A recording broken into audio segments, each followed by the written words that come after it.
입니다. 돌집사TV입니다. 자, 드디어 마지막 영상입니다. 자, 영상 시작하기 전에 간단히 우리 공부하는 거 한번 리마인드 한번 해볼게요.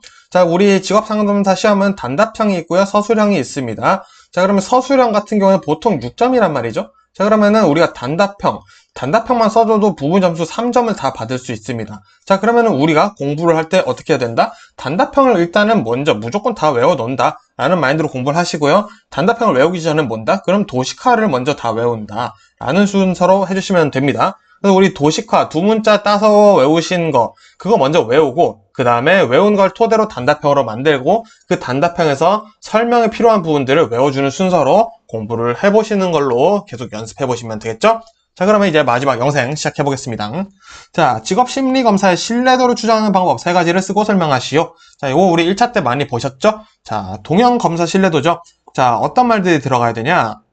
동일한 수검자에게 실시한 검사와 동일한 유형의 검사를 실시하여 두 검사 간의 상관계수를 비교한다. 동일한 수검자, 동일한 검사라는 게 동형검사 신뢰도인 거죠. 자, 반분 신뢰도는 뭐냐?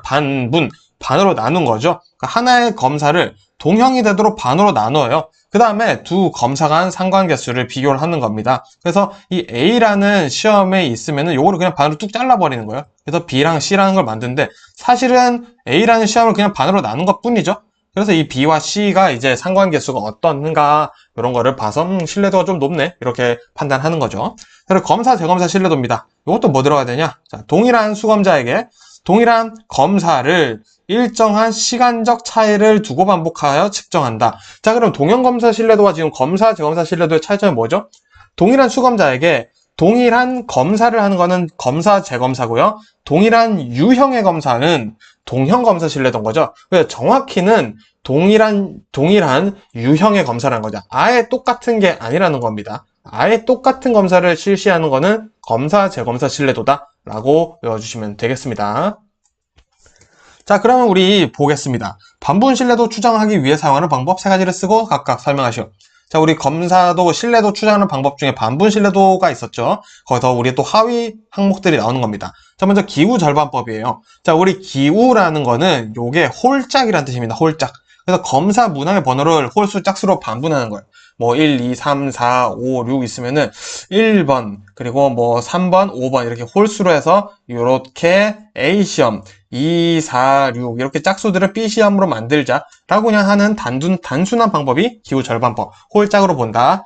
그리고 전후 절반법은 앞뒤를 나누는 거예요. 검사의 문항을 배열된 순서대로 그냥 전반과 후반으로 반분하는 것이다. 보시면 되겠고요. 그리고 짝진인데 오타가 좀 있습니다. 자, 짝진 임의 배치법입니다. 각 문항의 통계치에서 가까운 두 문항의 짝을 짓고 그 짝에서 임의로 한 문항을 선택하여 양분하는 방법이다. 자, 예를 들어서 이런 거예요. 비슷한 항목이 있어요. A가 있고 A-1이라는 문제가 있어요. 둘 다 뭐 비슷한 문제인 거죠. 자, 일단 이런 거 다 묶어요. 다 묶은 다음에 야, A 시험이랑 이제 B 시험으로 반분을 할 건데 이 A는 B로 보내고 A1은 A 시험으로 보내자. 이런 식으로 해서 그냥 비슷한 유형의 문항들끼리 일단 짝짓고 그 짝지어진 가운데서 이제 랜덤으로 뽑아가지고 그냥 반으로 나눠버리는 거죠. 이게 바로 짝진 임의 배치법이다. 보시면 되겠죠. 자, 다음 보겠습니다. 심리검사에서 신뢰도에 영향을 주는 요인 4가지만 쓰고 간략하게 설명하시오. 자, 신뢰도 문제들 자주 나오죠. 자, 그래서 요거는 개신, 문항, 수반난 이렇게 해서 외워주시면 되겠는데요. 먼저 개인차죠. 사람마다 달라요. 신뢰도 개수는 개인차가 클수록 커진다. 이렇게 써주시면 되겠고요. 신뢰도 측정 방법에 따라 달라질 수 있죠. 간단히 써주시면 되겠고요. 자, 그리고 여기서부터 문항입니다. 문항 들어가니까 3, 4, 5는 묶어서 외울게요. 문항수가 증가할수록 이 신뢰도는 높아지나 아주 정비례하는 것은 아니다. 여기까지 써주시면 아주 퍼펙트입니다. 자, 그리고 문항 반응수가 적정한 크기를 유지하는 게 좋다. 문항 난이도가 너무 높거나 낮은 경우 오히려 신뢰도는 낮아질 수 있다. 이렇게 해서 신뢰도에 영향을 주는 것 4가지 외워주시면 되겠습니다. 혹시 모르니까 이것도 5가지 다 외워주시는 걸 전 추천드려요. 자, 다음 보겠습니다. 준거 타당도의 의미를 쓰고 준거 타당도 속에 속하는 타당도의 종류를 2가지 제시하고 간략하게 설명하시오. 자, 준거 타당도는 예언 타당도와 동시 타당도 2개가 있습니다. 그럼 준거 타당도는 뭐냐? 자, 어떤 심리 검사가 특정 준거, 기준이죠. 특정 준거와 어느 정도 관련성이 있는지 알아보겠다라는 거죠. 그래서 예언 타당도 보시면요. 검사 점수와 미래 행위 측정치 간의 상관계수를 추정하는 거예요. 자, 얘도 들려고 해야겠죠. 자, 어떤 적성 검사에서 높은 점수를 받은 사람일수록 입사 후 업무 수행도가 우수하다면 예언 타당도가 높다는 거죠. 야, 이 점수를 높게 받는 애들이 일도 잘하네? 요거는 검사 점수와 이제 미래 행위 측정치 간의 상관계수가 상당히 높다라고 얘기를 할 수 있는 거죠. 자, 동시 타당도는 타당성을 인정받은 기존 검사와 새로 만든 검사, 신규 검사죠. 자, 이 신규 검사 사이의 상관계수를 보는 거예요. 자, 예를 들어 이런 거죠. 자, 어떤 회사에서 영어 면접 시험을 해요. 근데 요게 타당한가 아닌가, 그래서 요거를 좀 타당한가 보려고 하다 보니까, 야, 이 영어 면접 시험에서 점수 잘 받은 애들 공인 영어 점수 시험 한번 가져와봐, 이렇게 해서 본 거예요. 왜? 공인 영어 점수는 이미 타당성이 검증된 시험이잖아요. 이렇게 보니까 공인 영어 점수 시험 잘 받은 애들이 영어 면접도 잘 보네. 아, 그러면 이 영어 면접 시험이 이 공인 영어 시험에 대한 타당성을 가져올 수가 있겠다 라고 생각을 하는 게 바로 동시 타당도다 보시면 되겠죠. 자, 그러면 또 우리 구성 타당도가 있죠. 구성 타당도를 분석하는 대표적인 방법 3가지를 쓰고 설명하시오 나와 있습니다. 제가 시험 봤을 때 이거 나왔던 것 같아요. 자, 보겠습니다. 변별 타당도입니다. 자, 검사의 결과가 이렇게 시작해 주시면 돼요. 일단 자, 검사의 결과가 그 속성과 관계없는 변인들과 낮은 상관관계를 지니고 있는지 정도를 측정하는 것이다. 즉, 상관계수가 낮을수록 변별 타당도가 높다라는 겁니다. 즉, 관계없는 애들이랑은 이 타당도가 높으려면은 관계없는 문항들이랑 관계가 없어야겠죠? 그 얘기를 지금 하는 게 변별 타당도입니다. 자, 그럼 수정 타당도는 역의 관계를 가지겠죠? 검사의 결과가 그 속성과 관계 있는 변인들과 높은 상관관계를 지니고 있는지 정도를 보는 거예요. 즉, 상관관계가 높을수록 수렴 타당도가 높죠. 그래서 이게 타당하다라면은 이 타당한 내용들이랑 관계 있는 애들이 당연히 높은 상관관계를 가지고 있어야 된다라고 보는 게 수렴 타당도다 보시면 되겠습니다. 자, 그리고 요인 분석법 있죠?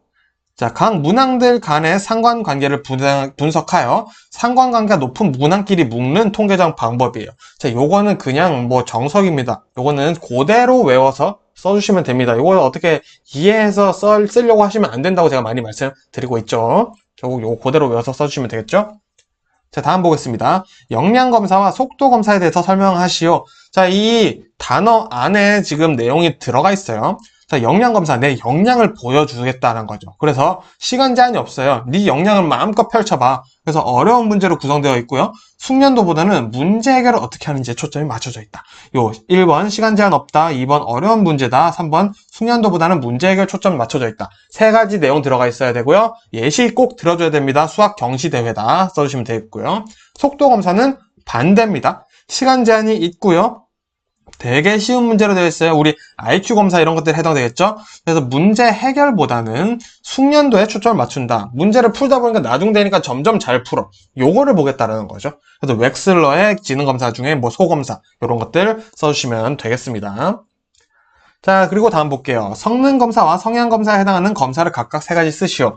자, 우리 성능검사는 지적성입니다. 지적을 하는 걸 좋아해요, 성능검사는.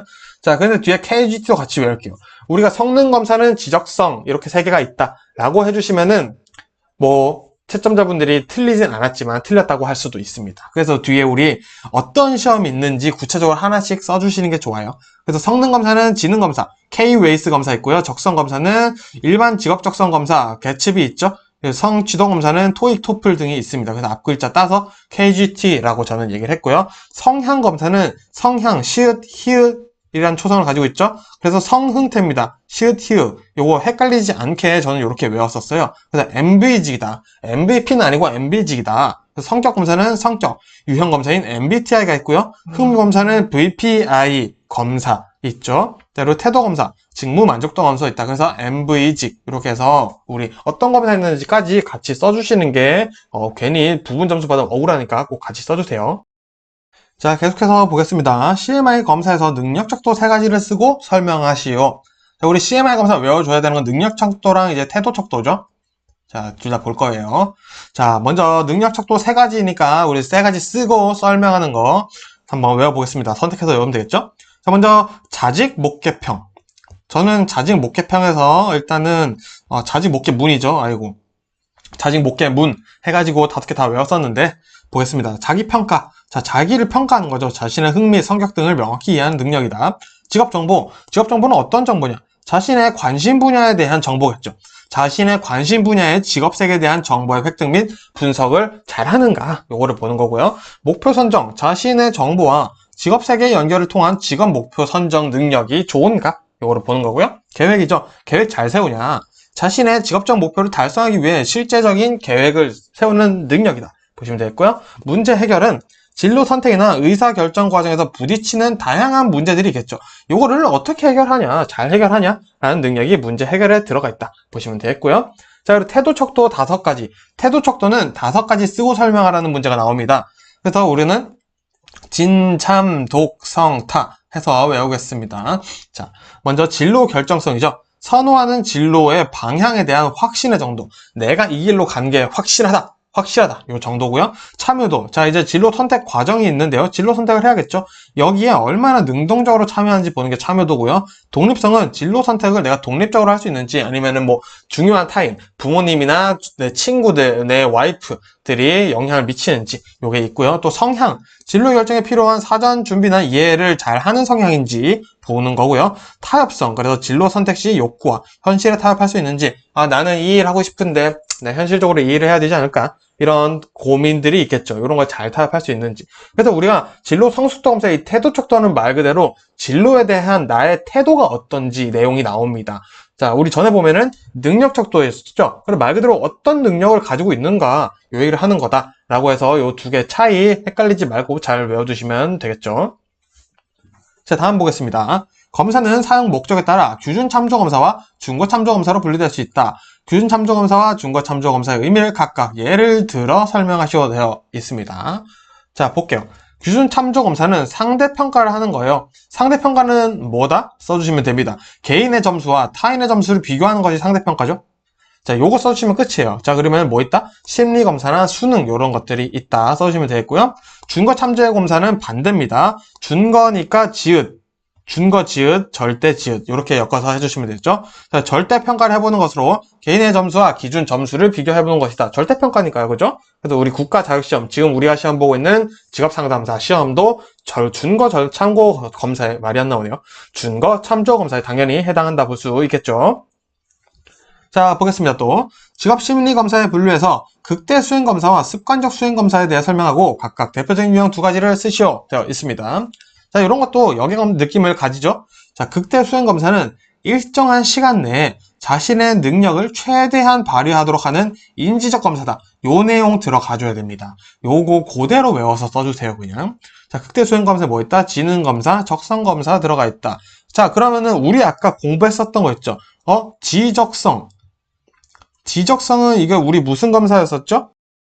성능 검사였었죠? 성능 검사의 종류였었죠? 아, 극대 수행 검사는 성능 검사를 써주면 되는 거구나 라고 같이 연결해서 외워주시면 좀 더 좋고요. 습관적 수행 검사 볼게요. 일상생활에서 말 그대로 습관적인 행동을 검토하는 정서적 검사구나. 자, 그래서 인지적 검사와 정서적 검사, 이 두 개의 단어는 정말 꼭 들어가줘야 됩니다. 자, 보니까 성격 검사, 흥미 검사 있네요. 아까 성흥태 해서 외웠었죠? 요거 뭐였다? 성향 검사였었죠? 습관적 수행 검사는 우리 성향 검사를 알아보는 검사구나 라고 또 연결해서 외워주시면 좋을 것 같습니다. 자, 드디어 대망의 마지막 문제입니다. 자, 마지막 문제라고 하지만 제가 말씀드린 이 90개 먼저 외우고 시작해야 된다라고 말씀드린 것만큼 정말 자주 나오고 중요한 내용들이기 때문에, 자, 여기서 근데 사실 이 90개에서 시험 문제가 진짜 절반은 나올 거거든요. 운 좋으면 절반 이상도 나올 수도 있습니다. 그래서 이 90개는 진짜 제가 경험을 쌓아서 후기도 듣고 해서 만든 거니까 의심하지 마시고 제가 이 90개는 정말 꼭 외우고 시작을 하시면 좋을 것 같고요. 마지막 문제 보겠습니다. 직무 스트레스 조절 변이 3가지를 쓰고 설명하시오. 우리 1차 때 많이 봤던 문제네요. 기분 좋습니다. 자, 볼게요. A, B 성격 유형. A 유형은 우리 1차 때 이거 내용 되게 길었는데 이렇게 정리하면 잘 봐요. A 유형은 공격적이고 경쟁을 추구하여 스트레스에 더 쉽게 노출된다. B 유형은 여유를 추구하며 성취욕이 낮아 스트레스 노출이 더 적다. 여기 더 적다. 이렇게 써주시면 더 완벽한 정답이 되겠죠? 자, 그리고 통제의 위치였어요. 직무의 성패를 외부 요인으로 두는 외적 통제자와 또 누구 있다? 내적 통제자 있었죠? 직무의 성패를 내부 요인, 자기 자신에게서 찾는 으로 두는 내적 통제자가 덜 스트레스에 노출된다. 이 정도만 써주시면 충분하고요. 사회적 지원은 직장 동료, 상사, 가족, 지인 등의 지원을 통해 지원은 어떤 지원이다? 뭐 물리적 지원, 뭐 밥을 사줄 수도 있고요. 정서적 지원이 있을 수도 있겠죠. 자, 정신적, 신체적 안정감을 얻는 것을 말한다. 요 세 가지로 우리 직무 스트레스의 스트레스를 조절할 수 있겠더라 라고 얘기를 하는 거죠. 자, 이렇게 해서 90개 우리 정말 중요한 내용 다 봤고요. 제가 여기 올려드린 이 영상들에 있는 90개는 무조건 외우고 이제 추가로 다른 거 더 외워주시면 되겠습니다. 자, 보통 150개 정도 우리가 지금까지 지금 기출 유형이 한 10개에서 230개 사람마다 다릅니다. 자, 이렇게 얘기하시는 선생님들마다 다른데 요 정도 있다 하면은 보통은 150개를 내가 확실하게 외웠다? 도전해볼 만합니다. 조금 안전하게 간다? 180개예요. 자, 근데 이 90개 중에서 진짜 절반 이상이 무조건 나올 거예요. 그렇기 때문에 여러분들은 지금 절반은 일단 맞추셨다고 생각하시면 되고요. 나머지는 이제 여러분 선택해서 외워주셔도 좋겠지만 제가 또 다 올려놨었던 영상들이 있기 때문에 그 영상들 보시면서 그리고 필요하신 분들은 핵심 요약집 신청하셔가지고 그 공부 같이 하신다면은 충분히 60점 이상이 아니라 거의 한 7, 80점은 맞으실 수 있으시니까 꼭 손으로 쓰지 못한다면은 많이 들으시면서 공부를 해서 마무리하셨으면 좋겠습니다. 또 좋은 결과 있으셨으면 좋겠고요. 혹시나 언젠가 또 이 영상을 보고 공부를 하시고 합격하셔서 또 직업상담사 이런 혹은 상담사 길로 오셔서 저랑 또 만나실 수 있는 분들이 많아지셨으면 좋겠습니다. 그래서 저는 또 합격자 여러분들이 또 현역으로 오시기 기다리며 마무리 짓도록 하겠습니다. 고생 많으셨습니다. 화이팅!